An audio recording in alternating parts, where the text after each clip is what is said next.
Hola, hola, amiguitos. Miren quién volvió. El Duca con las Good Joe. ¿Cómo están? ¿Bien? Vamos a hablar de Boca, que hace mucho que no hablo de Boca. Y vengo de comerme una tira de asado. Una tira de asado en la escondida de Palermo. Impresionante. Dije, soy Duca. Me hicieron el 10% de descuento, así que te puede pasar lo mismo a vos, tanto en Palermo como en Núñez, la escondida, la mejor parrilla de Buenos Aires.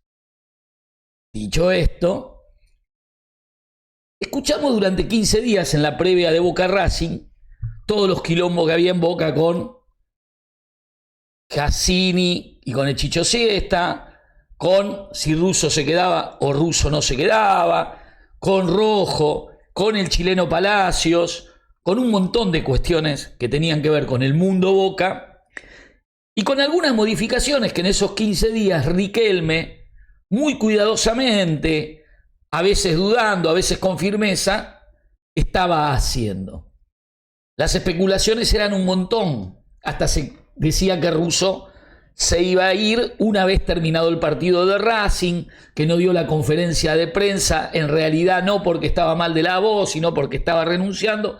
Todo lo que la corporación y los medios hegemónicos exageran y agregan a la crisis que está viviendo Boca, porque es indudable que 12 partidos sin ganar para clubes de la envergadura de Boca y River es una verdadera crisis, mucho más cuando las expectativas son por lo menos cumplir objetivos mínimos como son entrar a la Copa Libertadores o ganar un campeonato local, mucho más cuando no jugás ni la Copa Sudamericana ni la Copa Libertadores. Entonces toda la crítica está bien, por más profunda que sea, y nadie se tiene que enojar. Ahora también el Duca te va a contar algunos detalles de lo que pasaron en estos 15 días, en los que más o menos me mantuve en silencio, vi todo, escuché todo, y de por qué la sorpresa de todos los medios, de la alegría que tenía Riquelme, como todos decían, y uno hasta también lo pensaba, se pone contento porque empató un partido contra Racing. Bueno, un futbolero te diría, se pone contento porque el partido estaba perdido. Por cómo se estaba dando el partido. Porque Racing de un contragolpe había encontrado con Solari el gol. Pero lo más importante era todo lo que había hecho Riquelme, Juan Román Riquelme, el presidente de Boca, en contra de las determinaciones y de su manera de presidir el club que llevaba hasta ese momento. Por primera vez, Riquelme tomaba la decisión de separar al Consejo de Fútbol. Bermúdez, que ya no cumple funciones hace tiempo, pero más que nada a Cassini, que se encargaba de varias transferencias. Él era el que llamaba a los representantes de los jugadores cuando Boca elegía un jugador para empezar las negociaciones. Cassini era quien llevaba adelante esas negociaciones. No lo sé de Chicho Serna, pero no es fácil para un presidente que es absolutamente jugadorista tomar la decisión de sacar del club en plena crisis y volcarle cierta responsabilidad a dos amigos con los que futbolísticamente juntos hicieron muchas cosas. Ahí la primera decisión, que en principio parecía algo cantado, algo que se venía anunciando, y que Riquelme tenía dudas, primero de cómo lo iba a tomar la gente si el partido con Racing era derrota como se venía desarrollando. Segundo, por primera vez Riquelme pide ayuda. Y ustedes me van a decir, ¿a quién le pidió ayuda? Vos no, a mí no me pide ayuda, y está muy bien, yo soy hincha Independiente. ¿A quién le pidió ayuda? A varios socios de Boca. Esto no lo sabe nadie, no te lo va a contar nadie. Fue una investigación que vengo haciendo desde hace 10 días, por eso hablaba menos de Boca, no hacía análisis como mucho se habla de Boca desde la mañana hasta la noche, porque a mí me gusta cuando hablo tener argumentos, decir información que conozco, que la tengo de primera mano. Entonces lo primero fue echar al Consejo de Fútbol. Lo segundo fue decirle a Russo que su continuidad estaba asegurada, que solo dependía de cómo Russo se sienta. Y acá hay algo que tienen que tener en cuenta. No fue Riquelme el que fue a buscar a Russo a San Lorenzo. Fue Russo el que le pidió a Riquelme que lo lleve a Boca. Primera información que nadie la tiene. Fue Russo el que le pidió, estando en San Lorenzo, que Riquelme lo lleve a Boca. Y a Riquelme le caía como guante a la mano. ¿Por qué? Porque Riquelme pensaba que rápidamente se iba a dar vuelta esta racha negativa y con Russo, un viejo conocedor de Boca, pero claro, Russo no es aquel Russo. Y de eso ya se habló lo suficiente, así que no voy a entrar ahí. Primera información, las dudas que tenía con el Consejo de Fútbol Riquelme, que se quedaron disipadas, porque Boca por primera vez remontaba un resultado, con un montón de condimentos que ahora les voy a contar. La segunda era que Russo le había pedido a Riquelme, y ante el no tener algún otro entrenador tan ligado a Boca, a Riquelme le venía bien. Lo que no estaba tan claro es el estado de salud de Miguel Ángel Russo. ¿Pero qué era mejor para Russo? ¿Quedarse en su casa sin hacer nada? ¿O trabajar todos los días, despertarse y entender que podía ir a cumplir su función como lo había hecho toda la vida, aunque un poco más acotado? Yo les decía, Russo va a estar en la oficina de Riquelme, el que va a entrenar el equipo es Úbeda. Muy bien. ¿Se acuerdan del Duca cuando les hablaba del gran traidor que hay en el mundo Boca? Por primera vez Riquelme tomó a un socio de Boca, a un calificado socio de Boca, y le dijo, me tenés que hacer un favor. No tengo a quien mandar, no tiene que ver con la Asociación del Fútbol Argentino, es un problema político, necesito que me soluciones este problema. ¿Qué le dijo el socio? Este partido te lo voy a solucionar. Voy a ir a hablar con el gran traidor que tiene el mundo Boca para que en el arbitraje no perjudique a Boca. El socio, como todos los socios de los clubes, siempre queremos tener una función o ayudar al club de alguna manera. La 12 cantando, el plateísta creyendo que puede armar un equipo, el palquista creyendo que puede ser dirigente, y yo creo que sí. Por eso no creo en los exjugadores. Y se vio claramente que en el partido contra Racing a Boca no lo perjudicaron, como lo habían perjudicado en otros partidos importantes, por ejemplo los 2 partidos con River. Y acá no hablamos de perjudicar o de beneficiar a un equipo, hablamos de que no te perjudiquen. Obvio, algunos hablan de una exageración. Son partidos. Si hablas de una exageración, habla del gol que le anulaban a Boca en tiempo de descuento de local contra River, o de un montón de cosas que vienen pasando, como que Boca estuvo como 39 partidos sin que le den un penal. Por eso yo siempre digo, vos tenés que tener dirigentes al lado, no exjugadores. Román agarró un socio calificado y le dijo, necesito que me soluciones este problema, sabiendo quién era el traidor a Boca, y por este partido con Racing, el problema se solucionó. Agarró otro socio Riquelme y le dijo, necesito que me hagas un favor.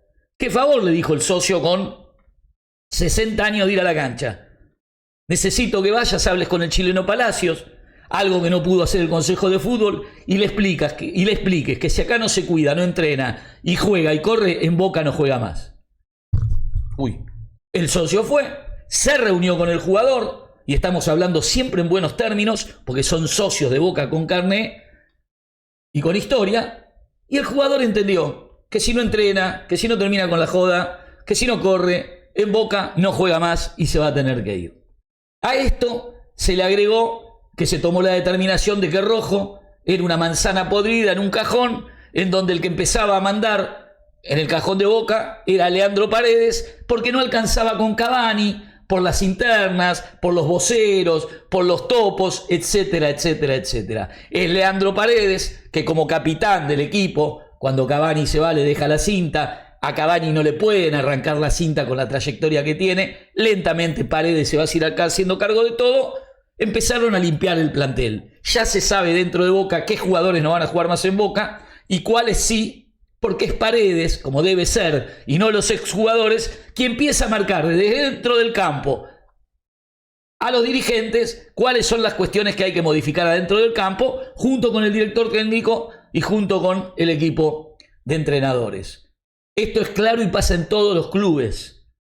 En todos los clubes. Milito era el capitán del 2002 y era el que venía y hablaba con Gallego y con los dirigentes para decirnos lo que él creía que había que cambiar, que había que modificar, pero como jugador, no como exjugador. Porque es el dirigente el que escucha y después toma las decisiones. Después, Román le pidió a otro socio de Boca, y ustedes van a decir, esto es verso. No, créanme, ustedes siempre saben que a la larga lo que dijo el Duca, dicen, uy, Duca tenía razón. Y no lo hago con la humildad de la información.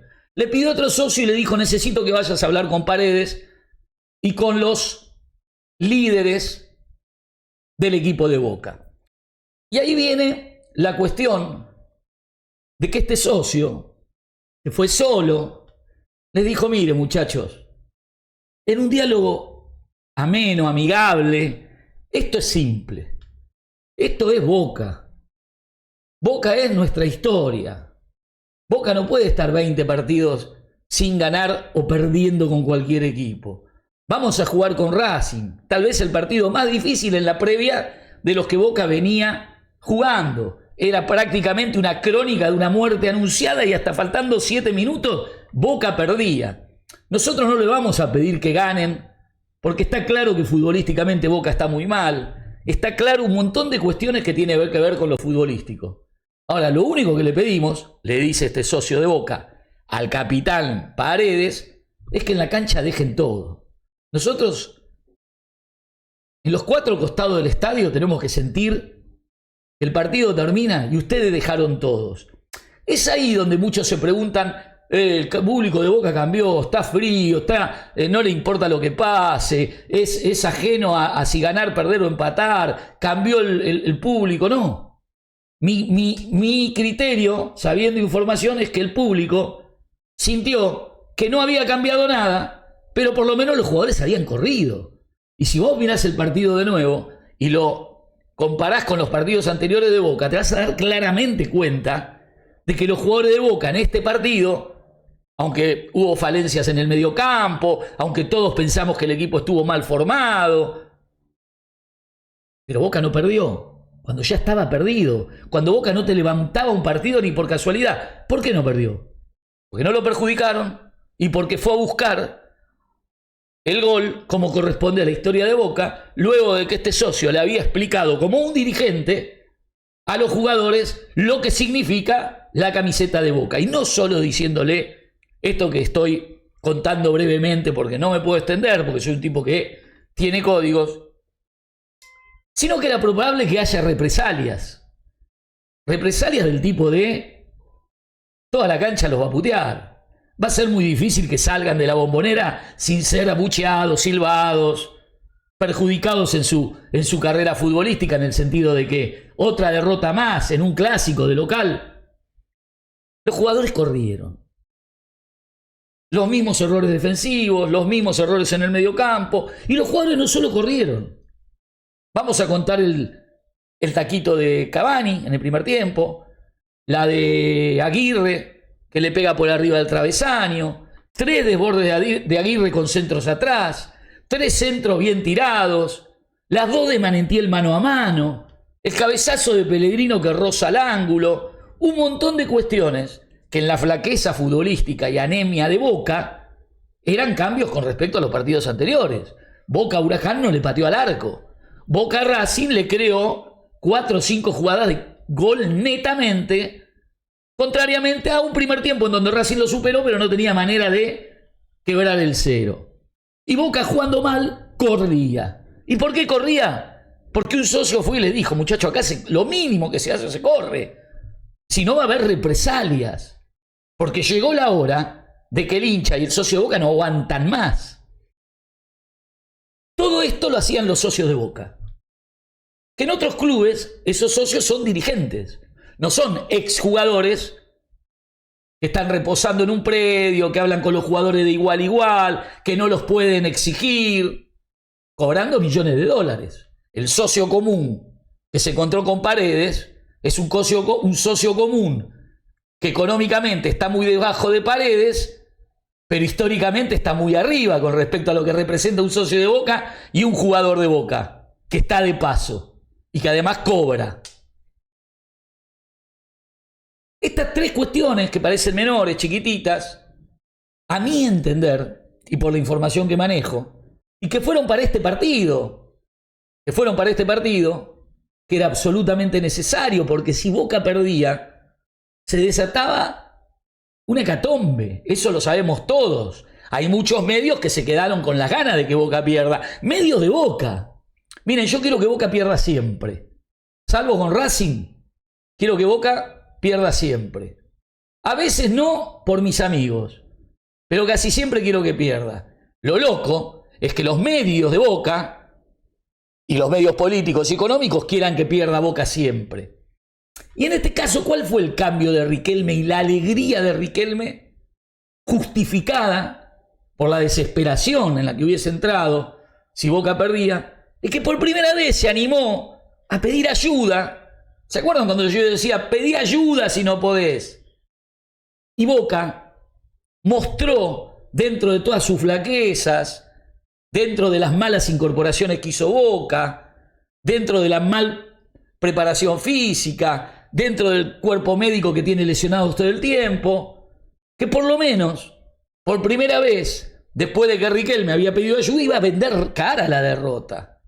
No iba a ser un Boca que no patea al arco. Las dos jugadas de Merentiel son la evidencia de lo que les estoy diciendo. Y justamente el que falló, curiosamente, fue el mejor jugador de Boca.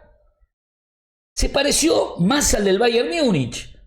Boca, que sigue siendo un equipo flojito. Pero ¿qué pasó con Bayern Múnich? Los jugadores pusieron todo. Ahí yo creo que fue por dinero. Vieron que el jugador es así.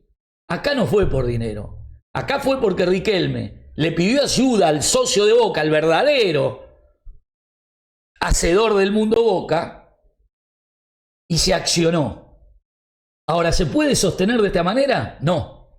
No se puede sostener de esta manera, porque el socio no está habilitado. Yo cuando era socio independiente, nada más que socio, y de la banda de los narigones, me acuerdo que íbamos a hablar con los técnicos, ni hablar. Me acuerdo de Gallego Popey un día agarrando el cuello a un presidente y diciéndole el domingo hay que ganar. Actitudes del pasado, cuando el fútbol era más folclore, más barrial. Hoy no se podría hacer. Pero hoy, los que somos socios de los clubes y pagamos la cuota, tenemos el derecho de ayudar y de representar al club como corresponde, y no que lo hagan exjugadores salidos de un panel de televisión, amigos de los presidentes, amigos de los políticos, etcétera, etcétera, etcétera. Y creo que Riquelme se agacha y da gracias a de que había tomado una decisión, creo que hasta en contra de su propia lógica. Y ese gol, a mi entender, le daba la alegría, la felicidad de haberse animado a pedir ayuda, y que esa ayuda no iba a hacer que el equipo juegue mejor, porque los que tienen que jugar mejor son los jugadores, pero sin lugar a duda hizo que Boca corra como Riestra, como Argentinos Juniors, como Platense, y que una vez un árbitro no lo perjudique.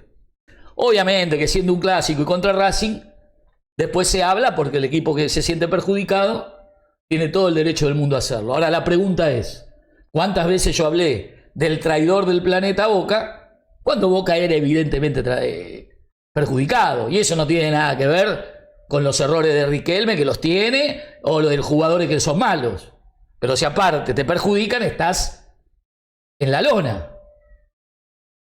Y ahí es donde yo digo la importancia del dirigente salido de la entraña del club, de ese pibito que entró cuando era chiquito, que lo llevó su papá o su abuelo, que se pasó la vida ahí, y que es más técnico, que es más jugador, que es más hincha que cualquier exjugador, que todo lo que hace para el club lo hace por dinero. El socio lo hace por pasión y por amor. Y es importante que haya entendido Riquelme, aunque hoy cambie de idea y quiera él seguir haciendo las cosas como le apetecen, es el presidente, tiene todo el derecho.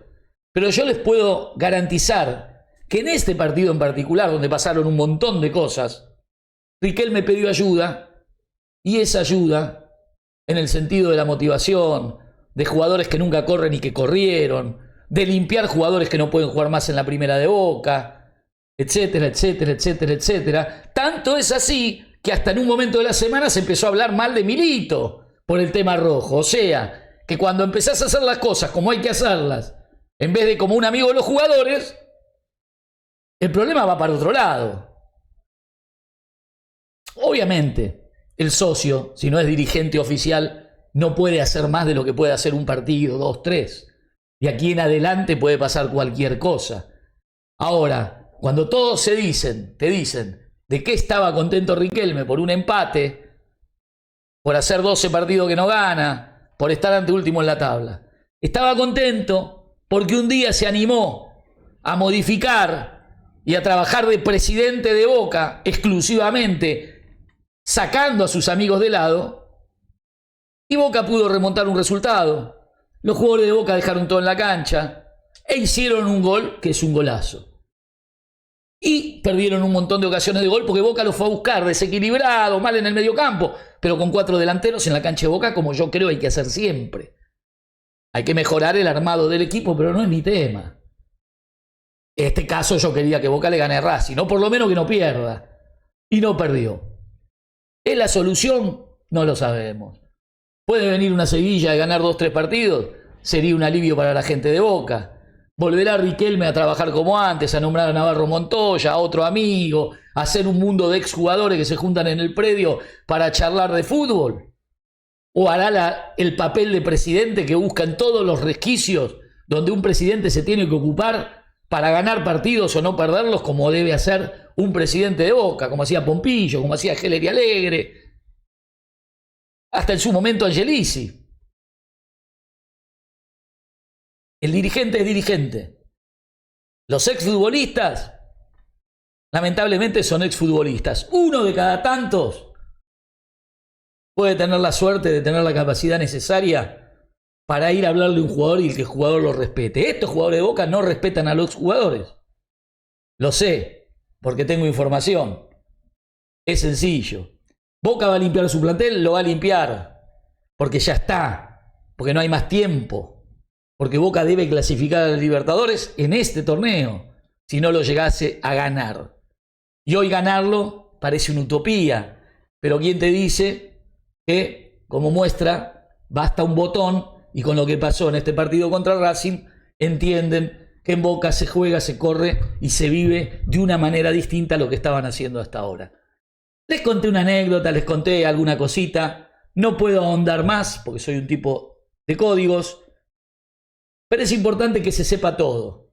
Porque si no, mañana, cuando salen campeones, los jugadores te miran de arriba, te mean, vuelven a darle notas a los que los criticaron y los quisieron ver hundidos. Sepan que sabemos todo. Y cosas más profundas de la historia de los clubes. Y acá en el Duca, con la Iba Joyas, con Viviendas Tecnohouse, con mis amigos de Good Joe, con mi amigo de La Escondida, la mejor parrilla de Buenos Aires, y con todos los que nos acompañan te las vamos a ir contando.